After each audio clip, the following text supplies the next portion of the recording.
how on fire are you? Like, you're like, I'm going to do this. You're like, man, I should really do this. Man, I should really do this.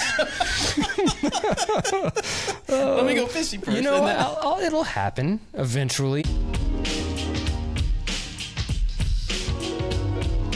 Hey everybody, welcome to this episode of the Disc Golf Answer Man. I am Bobby Cool, Daddy Slick Breeze, and I have Eric All Business McCabe.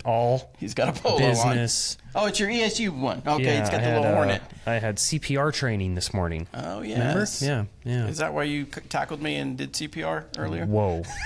That was your practice? Yes. Okay.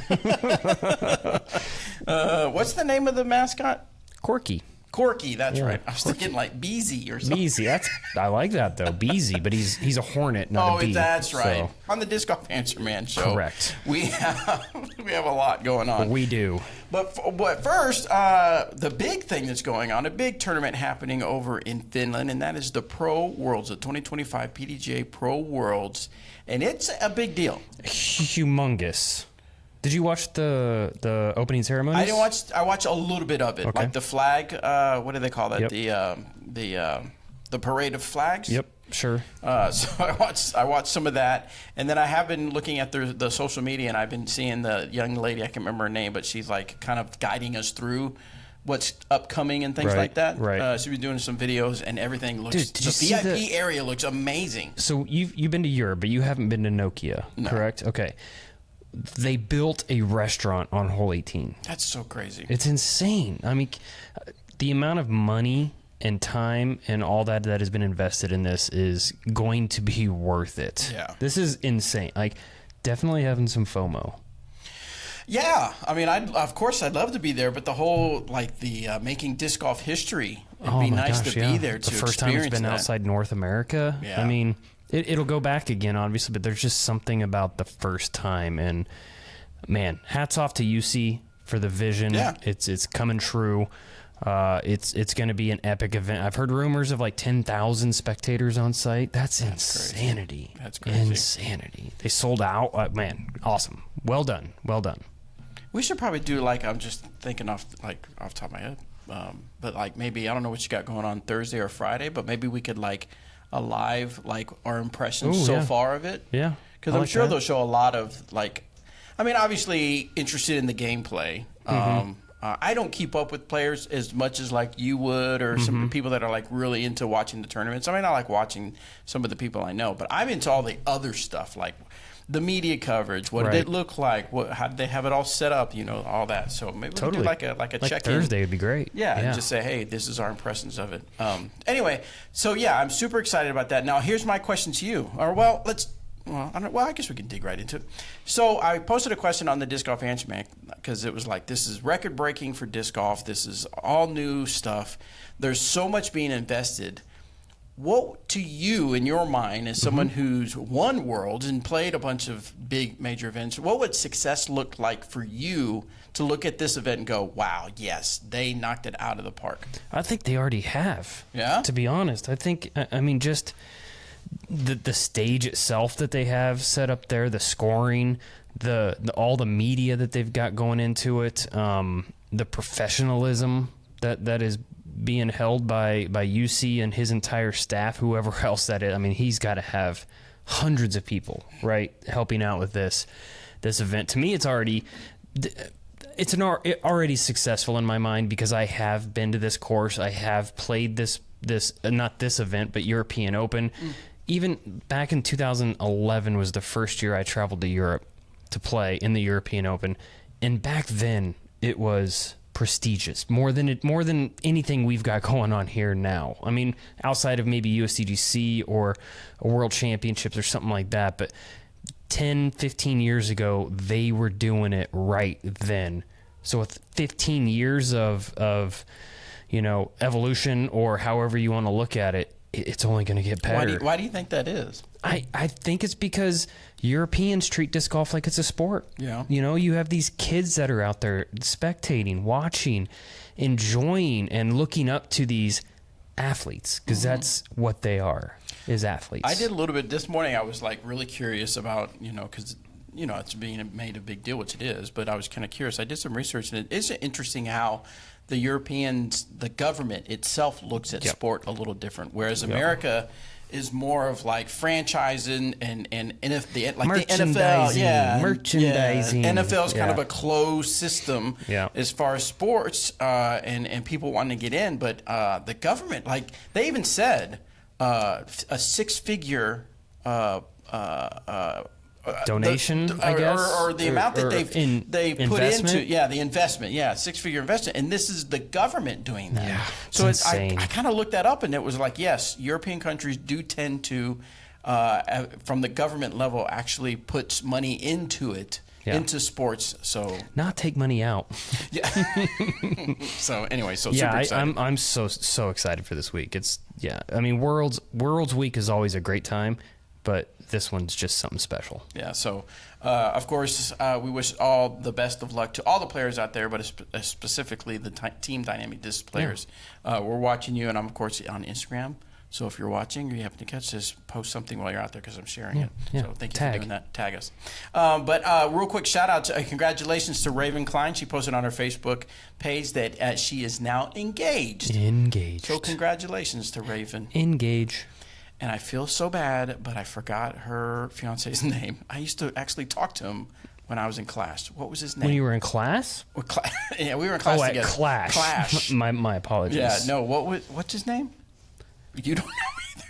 It's soon to be. Well, Mrs. no, that's not Klein. how it works. No. That's not. Well, go up to the top there. It's got she got to be tagged in it, right? You would think. Nope. Okay, I'm embarrassed now. I don't remember his name. As soon as I see it, I know I'm going to be like, oh yeah, Bill. It is not Bill. John. Let's look over here. Who's her top friends? Are those actual top friends? It's not MySpace. Oh yeah. What's going on here? Alex Meyer, that's what it is. Oh man. I remember that. She got music on her page too. Yes, and different the weird colors funky and background. Yeah.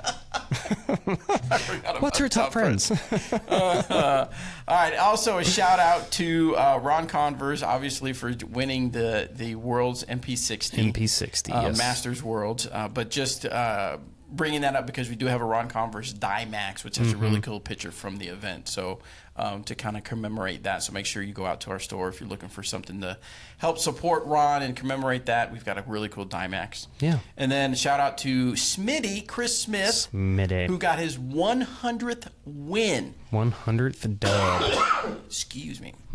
You actually talked to him on the podcast, a podcast he does for a little bit. Yep. What was kind of his mindset as far as winning 100 events? Yeah, I mean, we talked a little bit about it. I congratulated him, and he kind of inspired me, actually, to try to go out and get my 100th win, because I haven't been playing tournaments. It's I think I'm only 3 wins away from getting my 100th, but I just haven't been playing a lot of tournaments. But yeah, I congratulated him, and he said he played with, who was it? I think it was Mike Mosier, Schwebby, and the fourth is escaping me for some reason, but they put up a graphic that said 600 plus wins, on this card, this lead card at Masters Worlds. Cool. And I mean, everybody was kind of just in the comments saying, well, that's all Schwebby, because Schwebby has 400 wins or something crazy like that. Does that guy do anything else? No. Just plays absolutely disc golf. not. Wow. But I mean, he lives in North Carolina where you can do that too, and I mean it's impressive. But so that kind of lit a fire under him to get out there and gave him a little bit of motivation to get out and play some more tournaments and get his 100th win. And congratulations to Smitty. That's awesome, man. So when's your next event? I'm playing a doubles event this weekend, but that doesn't count. That doesn't count? No. How on fire are you? You're like, I'm going to do this? You're like, man, I should really do this. Man, I should really do this. Let me go fishing first. It'll happen eventually. It's 3 wins. I think I can do that. Smitty was like, just host an event at Opie Lake. Yeah. Charge $500 entry fee. Make it PDGA. You'll be the only one there. You'll get there in no time. I'm just thinking of my brain starting to go like, that's a cool storyline. Like, Yeah. EMAC trying to get his 100th win. Okay. And then, like, as you sign up for events, we could talk about, like, what went wrong, what went right. Fail. Like, just... why'd you get last place? Yeah, you know, just like in a dark room crying. I know. I'm in. Let's do this. Does it matter what division it's in? No, just pro. Just as long as it's pro As long level. as it's pro. And you have how many until you 97 is what I'm at right now. Right, but how long until you can go up to a different division? Oh, like 3 years? Oh, 3 years. Oh, Yeah. That's right. So you got 3 years. Yeah. I'm sure you could get it done. 2026. Put in the comments. Ooh. Send us a message if you want Eric to do it in 2026. I'm going to do it in 2025. 2025. Let's see it happen. I did ask Smitty, because I'm making a post about it, because I was just curious, like, what are your thoughts on it? He says, getting to 100 wins is an amazing accomplishment. I've joined a small group of players to reach this incredible milestone. My next goal is to act as a TD and collect the win at the same event 50 times. What? Oh, wow. That's crazy. The current number is 31, and that has to be up there for the most in disc golf. That's cool. Nice. He does run a lot of tournaments. Yeah. Yeah. Mr. Heisernaut himself. Mr. Heisernaut. All right, let's see. Let's talk about some discs. What discs we have coming out? We have a Motive coming out. Very popular disc amongst the juniors, which we just hosted Junior Worlds. We didn't really talk about it. I don't think we've recorded since Junior Worlds, but but just to kind of briefly talk about it, it was amazing. You should have been here. So it was good times. The Motive is part of our easy to use line, easy to throw. It's lightweight, got a smaller rim on it. I know Bobby had went out with a handful of juniors, and who did you throw with again? Ava Meyer. Virginia Pokinghorn. Yes. Alex Thornton. Right? Caden Bell. Caden Bell. And then Eden. Okay. Yep. Yep. Yeah, So went out with them. So yeah, and then I know you, myself, and Jackie will be doing an official "Is This Disc Right for You" tomorrow morning before it gets super hot. So yeah, like at 3 a.m. Yeah, we're gonna watch the ladies tee off at Worlds, and then we're gonna go out play, make this video. So. Yeah. So the Motive is, yes, lightweight. Like the one I'm holding is 147 grams. Perfect. They're all lightweight. Yep. Yeah. And even though it was designed for beginners in mind, this is like a great disc for if you're looking. I know that when I've talked to a few people, different stores, they said lightweight discs are becoming popular. Mm-hmm. And so this is going to be a great one for those people that are looking for something lightweight that you don't have to put a lot of oomph behind. Yeah, it's an 8-speed, 6-glide, -3 turn, and a 2 fade. Yeah. So it does flip, but it does have that predictable fade at the end. If you're curious about the flight already, when you listen to this, go to Instagram, and right now Ava is on there throwing it. It has Ava talking about it, and so it looks very, very impressive. Very impressive. And then next we have the Lucid Jury. The Jury, very overstable. We've talked about the Jury before on this podcast. We did the, was it Lucid Orbit, I believe, with the Flamingo, or the penguin, as Dragon called it. But yeah, he knows. We're just giving him some stuff here. But no, the Jury is very overstable. It is now available with a stock stamp on the Lucid. A lot of players have really zoned in on this disc, put it in their bag for that overstable approach. It has a Judge feel to it. The rim's a little different than a Judge on it. The bead on it doesn't feel like it's quite as big as the Judge. But it feels good in my hand, at least. I like it for overstable approaches. If it's super windy, it has that fade. I can always predict on what this disc is going to do. Speed 2, glide 4, turn 0, and a fade of 2. So if you're looking for a speed 2 driver, I'm teasing. Yeah. Speed dos. Then up next, so you don't forget, now this is going to be a few weeks, but we want to make sure to put this out there for you, is this Fuzion Swirl Sheriff. Swing. Fuzion Swirl Sheriff. Anyway, look at that stamp. Triple stamp. Thing is sick. Yeah. Kevin knocked it out of the park. Kevin killed it with this design. I wanted a triple stamp, like Galactic Lawman is what it's called. It is a triple stamp. I think Kevin did a really good job with it. The discs look fantastic too. These are some of the newer renditions of the Swirl plastic that we've got coming out. I believe they're available in like 3 or 4 different colors. August 29th, July 29th is when these things release for wholesale. So if you have a favorite retailer that you love to shop at, make sure you hit them up and make sure that they pick up some of these sheriffs. Or if you want to wait until August 14th, that's when they will be releasing at dynamicdiscs.com. I'm stoked to have the sheriff back out because it has been a staple in a lot of people's bags and it hasn't been readily available. So having one available that looks good, feels good, and flies good is a win-win-win. Now to the questions. You want me to keep going? Because I will. No, that's fine. I was just keep making sure, just in case you had more to say. So, all right. Thanks, guys, for sending the questions. Go to discgolfanswerman.com. Submit your disc golf questions or any questions you want to ask. It doesn't have to be disc golf. It could be about CPR training. Yeah. Yes, CPR training. And we'll have Eric, and we'll pick somebody from the warehouse. Yeah, some random winner. He can demonstrate. Winner or, loser. However you want to look at it. This first one is from Everett. When putting, does it make much difference what kind of plastic the putter is made of? I personally, it's personal preference, really. When it comes to baseline style of plastic. So, for instance, with Dynamic, we have a blend that's kind of not quite soft, not quite hard. It's kind of like the Goldilocks in between, our classic and our soft. It's really just personal preference when it comes to baseline. I don't recommend premium plastic for putting. Typically, they're a little slicker coming out the hand, and if there's any moisture, forget about it. A lot of people think that the more premium plastics tend to be slicker on the chains and not be as grabby like a super soft or something like that. I don't know the physics behind that or not. I just know I personally putt with prime plastic, so it's actually our bottom level tier plastic as far as pricing points go. It's the cheapest one you can find. For me, it's great. It's grippy when it's hot out. It's a little softer when it's cold. It's not super hard or rigid.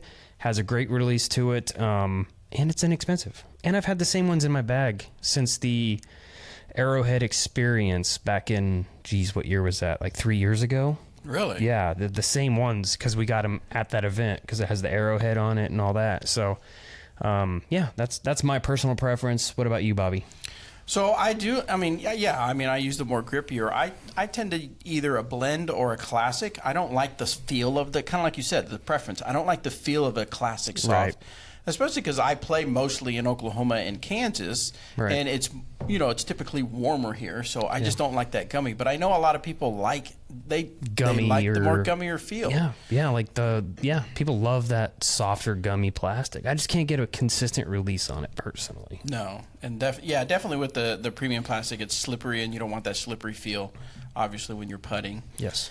Let me ask you this. So he said putting, but what about if your putter is a throwing putter? Yeah, you should have a throwing putter. What does the plastic make a big difference there? Stability, really. Yeah. Stability and durability are the two biggest there. I don't think the flight difference is going to be too crazy difference if it's from mold to mold, meaning, for instance, we'll just take the EMAC Judge. I putt with a prime and I throw a classic blend because the blend feels good in the hand. It has a nice grip to it. It has a straight flight. I'm sure the primes have a straight flight, but I never throw my putting putters because it's just something you just shouldn't do. Right. I mean, just don't do that. You don't do that. Don't do that. But I do have a couple Lucids and Fusions as well that do have a little more fade at the end. So if I need a little more dump at the end of the flight, I'll grab one of the premium ones. For throwing, they're going to be a touch more stable typically than your normal baseline. And obviously, the durability factor, the Lucid and Fusion premium plastics aren't going to beat up and nick up as bad as or as fast as the prime plastic. Yeah. All right, Dave has a question. He says, if there's a Mando sign, but no painted or flag line to show the restricted plane on the missed Mando side, how do you know if a player has missed it? Is the restricted plane considered to be perpendicular to the Mando sign in line with the fairway? For example, along the intended flight path, or is it perpendicular to the Mando sign based on a straight line from the tee to the Mando sign, regardless of the fairway shape? Vertically. Directly. Like if the arrow is pointing this way, it's an infinity line. Vertically. Okay. Right? First off, shame on the TD for not marking it, because that is a big Shame. no-no, right? Shame. Call that person Shame. out. Who was it? Shame. Who was it? He didn't say. Dave. Oh, man. Oh, no, that's the guy that sent the question in. Dave. No. Yeah, so, I mean, that's all joking aside, obviously, because, whatever. But typically, yes, it does need to be marked. I know that's one of our checklists at tournaments we run is, hey, did you mark the Mandos? Because you have to mark those lines vertically from the opposite side. And it is to infinity. So you don't have to necessarily just keep painting. You can paint, a good portion of it and then put an arrow at the end of it for an infinity line on it. But yeah, it should always be marked. But keep in mind, whichever way that arrow is pointing is typically the direction of the Mando. So the opposite side vertically all the way to infinity and beyond. And beyond. Let me ask you this: the rule changed for how if you miss the Mando, right? Many times has it changed, right? Because I remember when you used to have to unwind. Oh yeah, those were the good old days. If you miss it, you had to throw to get back through, and then throw it back through the Mando. Yes, correct. You always had to pass on that side of the Mando. Right. Now, what do? Now, typically, if you miss the Mando, there's a drop zone. Yeah. Either a drop zone or a re-tee or a rethrow from the previous lie, depending on what the TD has written. There's also a rule, technically, that the Mando, the drop zone, has to be a certain distance from the Mando as well. And if it's not, you have to get a waiver for that. But yeah, we used to have to unwind. I remember in Emporia, we had a hole number 10 on Jones West, the OG hole. It was just this lefty hyzer shot. It was like 280 feet, Mando. And I had a buddy that was a lefty, and it was the first hole of the Glass Blown Open way back in the day. Well, he parked this hole to start his tournament. I mean, put it 3 feet from the pole, missed the Mando. So he had to unwind.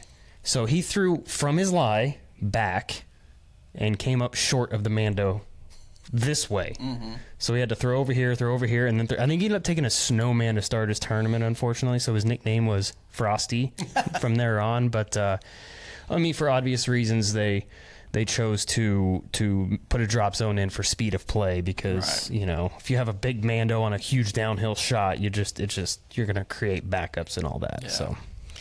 Great question. This next one's from Brandon. How would you fix pulling putts to the right? Evelina Yip style, right hand, backhand during tournaments. Bonus, would you double down on your routine and accept the results, or try to change your putt mid-round, start laying up? Man, depends on, mid-round, if you're just shanking everything to the right, there is no shame in throwing your putter at the lock, meaning just lay that thing up. Really? If you have zero confidence, what do you think continuing to shank putts and miss putts is going to do to your confidence? It's just going to make it worse. It's going to make it so much worse. And think about how many strokes you could potentially save by just laying up, Now, you can, obviously you can change up your form mid-round if that's something you do, but me personally, I stress stick to your gun, man. Stick to your guns. Whatever routine you go through is what you need to stick to. Whatever is the most confident for you, whatever that builds that most confidence is 100% the way that you should continue throughout that round. Do you ever remember in the tournaments you played where things just weren't going right that you did make any sort of adjustments? Of course. Yeah. There's always been times where you're off, right? Yeah. Everybody has off days. Right. Let's be honest. Every single player has an off day. I remember at an event that... Not Macbeth. When he's off, he's done. He's over. His career's over. Yeah, he's retiring. Kidding. Sorry. At 40. Sorry, go ahead. At 40. Yeah, that's what he said. He made a post. Oh, that's true. Yeah, 5 years. What do you think he's going to do? I don't know. Probably start a company. Probably play MP40. Okay, sorry, man, I ruined your train of thought. You did, and I don't even remember. Oh, yeah. I remember playing an event where, very similar, my putt just happened to be off just a little bit. Usually, if I'm pulling things right, if I continuously moving, shanking right, most of my misses were always low, typically. The one thing that I always remember to adjust is my chin up.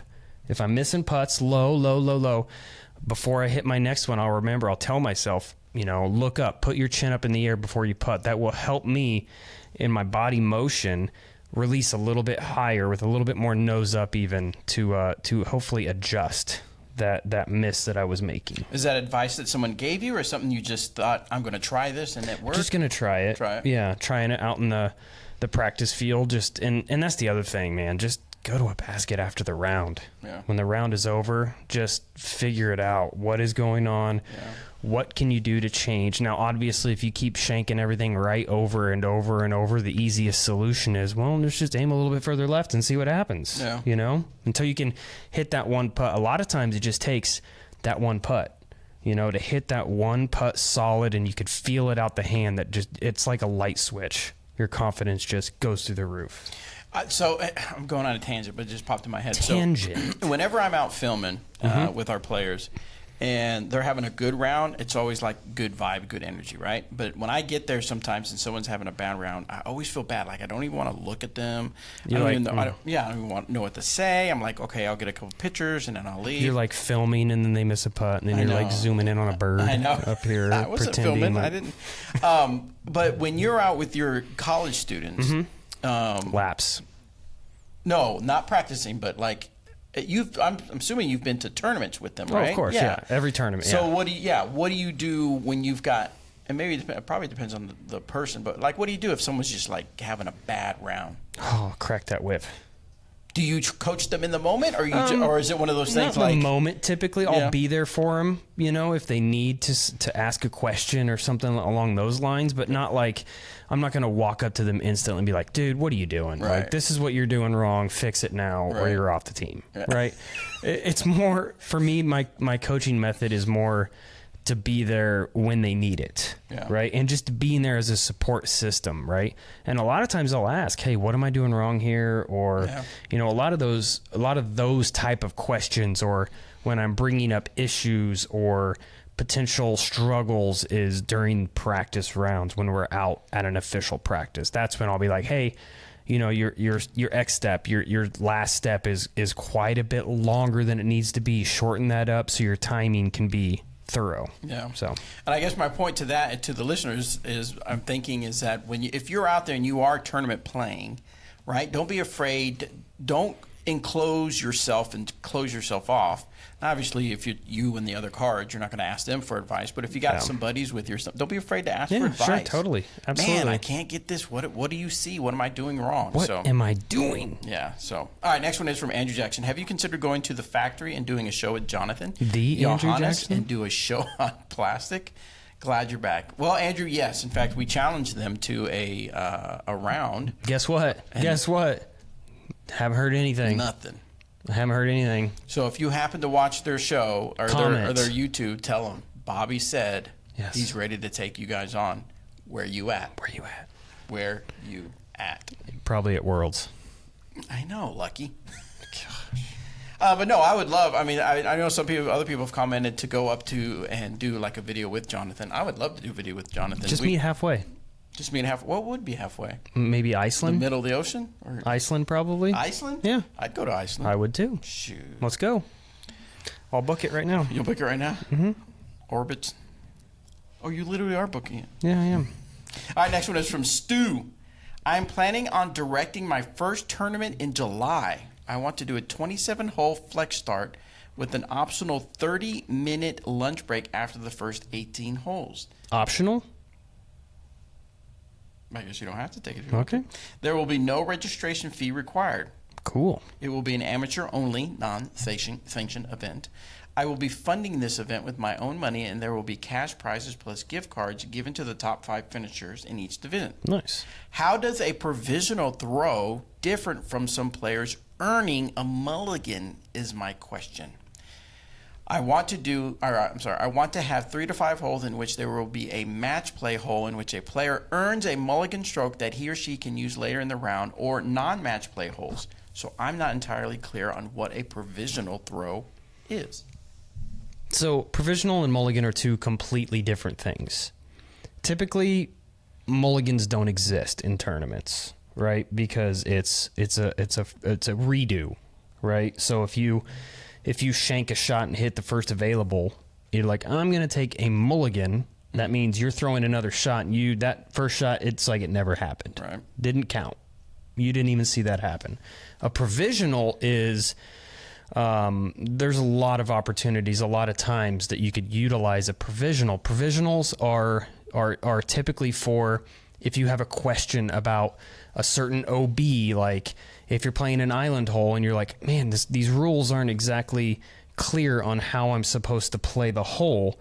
Do I rethrow from here, or do I take it where it last went out? So you say, I'm going to play a provisional. You have to say it verbally to the card as well, or it doesn't count. That's a whole nother weird reason, but I completely understand why. But you say, hey, I'm going to play a provisional. You play it both ways out, and then you ask a TD or an official at the end of the round. A lot of times, there's a hole at Jones Park that comes to mind. It was Junior Worlds, the last hole over the tall grass, right? The big one over the tall grass where you had to clear the tall grass, and if you didn't, you go to a drop zone that's halfway down. A lot of times at leagues or events, if you throw the shot, and I may have made it, but I don't know. And if it's like a slower round, you got people on your butt the whole time, you can call a provisional in that situation and go to the drop zone and throw your next shot. And if your first shot is in bounds, that provisional shot, it's like it never happened. So provisional is something that can happen in an official capacity. In other words, in a sanctioned event, you can literally say provisional. Correct. Right. In fact, I don't know what's the guy that everybody makes fun of. Provisional. Yeah. Big dog. Yeah. Always. Andrew Sweeten. That was always his pep talk at Worlds or something like that. All majors. Yeah. Major. Yeah. So they're but a mulligan is not in a sanctioned event. No, mulligans do not exist in PDGA play. We'll say Right. like the leagues sometimes. If it's a fundraiser event or a league, a lot of times the TD will sell mulligans too. Where hey, I'm going to buy 4 mulligans for $5, and that's just extra funds for a fundraiser style of an event. Yeah. So then my question is, it depends on what you want to do because you said a mulligan is where your first shot is null and void. Mm-hmm. But could you make it to where the mulligan is take either or shot? I don't see why not. I mean, as long as that's the rule understood.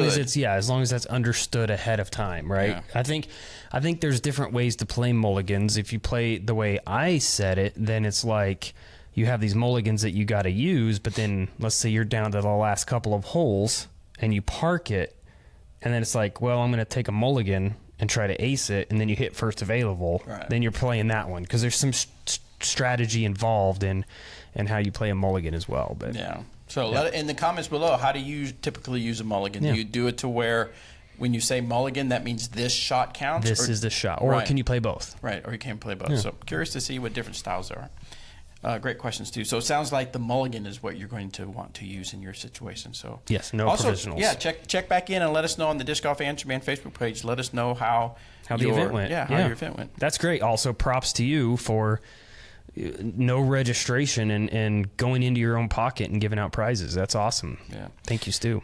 Next one is from Randy. Question for the both of you. Who do you got winning Worlds in FPO and MPO? Mr. Randy. Boom. Would you like to go first, or would you like me to go first? FPO. I guess you're going first. For FPO, I'm going to. The thing is, I'm not familiar with that course. There's 2 courses. Oh, the 2 courses. The Beast. I mean, I've always heard it talked about. The Beast and the Monster. And I'm sure I've seen it played before. I know you have, for a fact. So, but I'm not familiar with it. So, as far as taking someone's skill and play, it's like USDGC course with a little more elevation.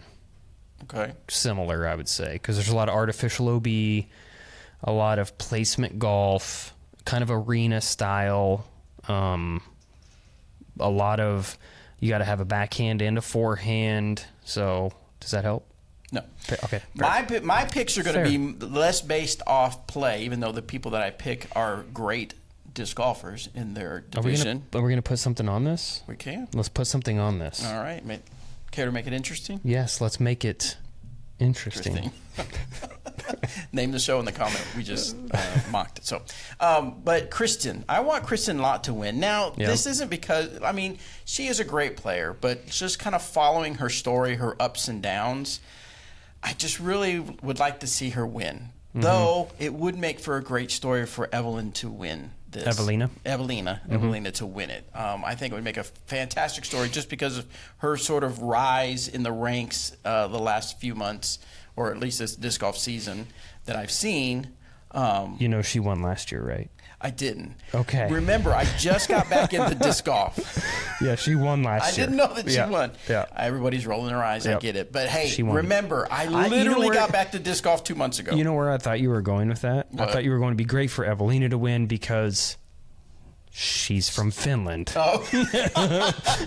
Not that she's a rising star let's and rewind. she's really coming into her game. It would be great for her to win in her home country. Yeah. This would be fantastic. Totally. I agree completely. That'd But be no, awesome. but Kristen, I just, her story about her, again, her ups and downs and things that she's dealing with, the pressure of, you know, being one of the top players and then maintaining that, I just think it'd be great for her to win. Yeah, it'd be great for it'd be especially as she's been kind of off the past, you know, month or so. Yeah. With other things going on, injuries and whatnot. But man, as far as like watching, I don't know who I'd want to win, but I think Kristen is going to pull it off. You think so? I think she is. I think she's a little more motivated for this one, being in Europe. But I could see her winning. I could see Silva winning. I could see Evelina winning. I mean, there's a list. Holland Hanley. I could see Holland Missy. I mean, the list goes on in the FPO. It's kind of like put all their names on a dice and roll it, and that's just as easy to predict for the women, in my opinion. Yeah. So. All right. So men on the MPO side, I want to see Gannon. I'd like to see Gannon Burr. Yeah. It's a pretty boring pick. It is. I mean, he's like the highest rated, the number one player. I know. He's like he won this European Open last year. Right. No, it's not boring. It's just I it's get chalk, right? It's chalk is what they call it. Oh, what is that? I don't get it. Like when NCAA, when it's like all chalk Final Four, it's when all 4 number ones make the finals. Oh. You know, but no, I get it. That's cool. No, my reason for that is that like it's been cool watching him do what he's doing as far as winning all these events. I remember when he was a kid. I remember him being here. I remember him being here. I remember in Junior Worlds. I can't remember where we were at. It was super hot. Emporia, Kansas. No, that was one of the places. But no, there was another place we traveled to. I can't remember where it was. But he was out there throwing, and I just remember seeing him in AB as young kids. And then talking to his mom sometimes. For Junior Worlds? You sure that wasn't here? Because that happened here as well. No, but we traveled. It was me and Robert, and we traveled somewhere. Okay. And it was Junior Worlds. I remember. Yeah. Did you pick him up at his house and drive across town? No. No, and then I would talk to his mom every now and then, just casually as I'm walking around filming and, you know, and all that stuff. I remember, I don't remember what year it was, but I remember carrying the sign, the score sign for AB when he won his Junior Worlds in Emporia back in 13 maybe. Yeah. It was a long time ago. Now I want to know where it was. I know. I don't know where it would be. Where was Junior Worlds like 6-7 years ago? Googler machine right in front of you. Googler machine? Let me check out this Googler machine. While you do that, I will pick my winner. I did, as you alluded to earlier, I went on Smitty's podcast last night, and my prediction was, so we had to pick 3 people. We had to pick a winner, or a shine, a stink, and a dark horse pick. Yeah, what is stink? Stink is just somebody that doesn't perform as well as they have been. Basically, it's like you pick a stink, I pick a stink, and whoever stink beats the other stink wins. Okay. Gets the green check mark. So, okay. But for the winner, I picked Anthony Barella to win it all. He's played really well over there. But for this show, I'm changing things. I'm gonna go a different way for this. This one, I'm going to go with who I want to win, who I think would be cool if they won. Honestly, there's 2 people that come to mind. Vinny, Calvin would be cool since he got the monkey off his back last week, 2 weeks ago for that major.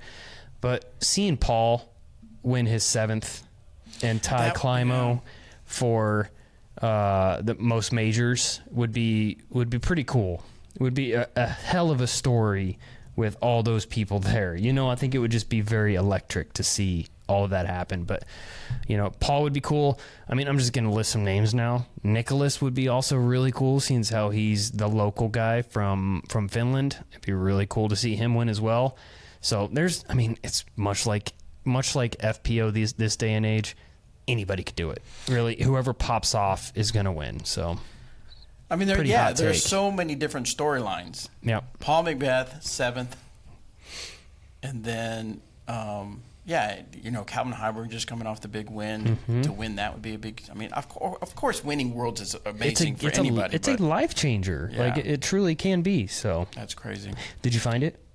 No. I know we made a video out of it. Was it AM Worlds or Junior Worlds or? I could have swore it was Junior Worlds. Yeah.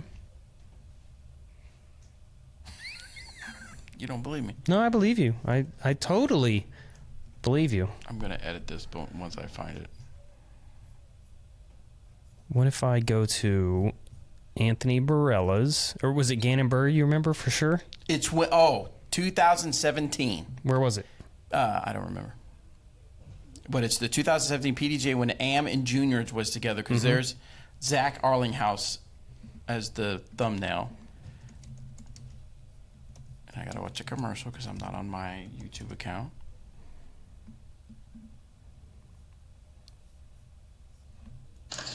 So we got off to a rough start. Point up to the roof. We got off to a rough start. Quad Cities. Iowa, Illinois. Yes. Okay, there we go. But who was there? Did you say? What do you mean? Who you remember filming? I remember filming it, and then I remember Gannon wasn't on the video. I just remember seeing him there, and he was asking questions about videos and stuff like that. Oh, nice. And then, I mean, it's a weird thing, but like he mentioned, and then when we posted about me and you being back, his mom said, "Oh my God, it's so awesome that you guys are back. He used to listen to you guys while he was putting in the basement." And I was like, "That's cool. Nice. That's really cool. Very cool. Very cool." All right, so that's it. That's the whole episode. We're like getting distracted. That's it. Thank you guys so much for sending in your questions. We appreciate that. Make sure you send us more questions. discgolfanswerman.com. You've got questions. We've got answers. There you go. Man.